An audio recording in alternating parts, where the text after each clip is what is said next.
Hi everybody, welcome back to my channel. In today's video, we are going to be talking about Secrets of Divine Love by Helwa. So to give you a little bit of a backstory, I have been reading this book for the past 3 years.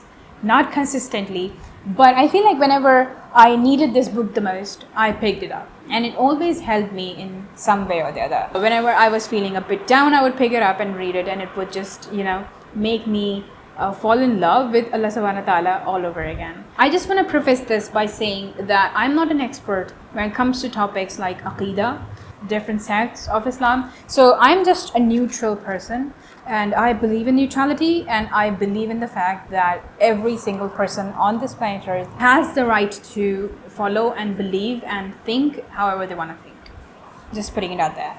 So, I just want to talk about the beauty of this book first. First of all, I am lucky to have this edition, by the way. I feel like this is an imported version because the paper quality is extremely well and the paper pages are actually smooth and stuff. First of all, what led me into this book unintentionally, because I was just flipping through it honestly, and I read the introduction, and the way the author has used the language, the way sentences have been formed, and it's like poetic basically. It's prose, but at the same time the beauty of the language is admirable, and I enjoy reading beautifully written works, and this is, I would say, probably at the very top of it, because it just is so seamlessly done, and the sentences are extremely harmonious and melodic to read.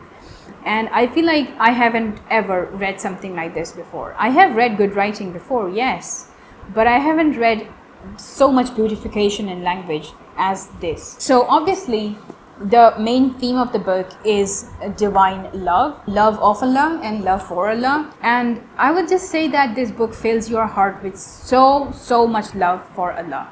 I wouldn't say that I grew up with the idea that Allah is not loving, that Allah is extremely harsh on human beings. But I would say that I grew up thinking either that Allah is all love, that Allah loves us unconditionally. And I don't think that I have loved Allah as much as I do now after reading this book. Because the author herself says in the beginning as well, that we are often taught that Allah loves us, yes, but He should be feared. Well, He should be feared, but fear is actually of two types. The fear that comes with the fear of punishment, that okay, if we do this, we will be punished, so yes, I am fearful of the situation and of the person. And then there is fear that comes out of love.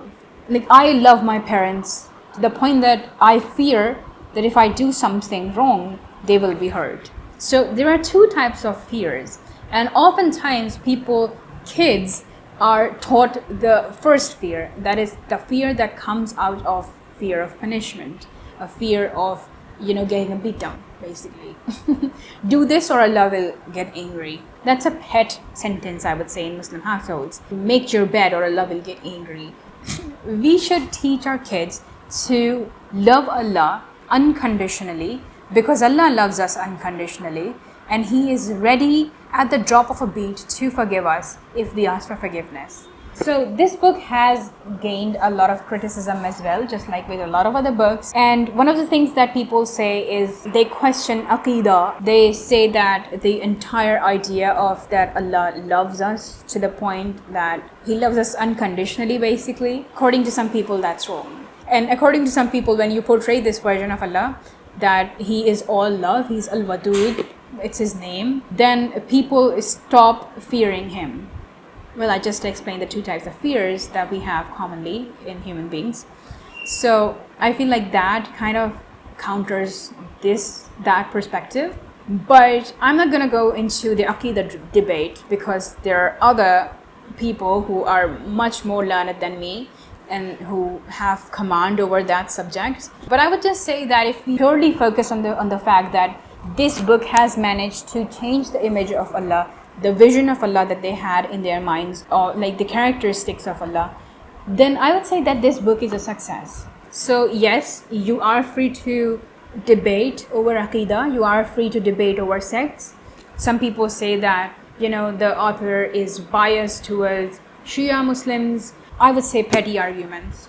Focus on the main theme of the book. That is that this book is trying to make you fall in love with Allah, the ultimate creator of this world. I would actually applaud the author for doing this, that she has included a lot of different ideologies from a lot of different religions and included them in this book. So this makes it a neutral book for, well, it's not actually neutral, but it sort of makes it neutral for people who are not Muslims, so that they can come and read this book and understand our Lord and be introduced to him from the point of view that he is loving. Because the image of Islam is already so tarnished in today's time that we need these books, that have love as the central theme of it. I would say after reading this book, actually, my expectations have risen to up here while reading any other Islamic book, especially books that are solely about our relationship with Allah. But I will for sure be picking this book up time and time again to revive my love for Allah. Do let me know your thoughts in the comments down below. With that note, we have come to the end of this video. If you liked it, make sure to give it a thumbs up. If you want to follow me on my socials, the links are in the description. If you haven't subscribed to the channel yet, please make sure to do so. And I will see you guys in the next video, inshallah. Till then, take care. God bless you. Assalamu alaikum. Bye.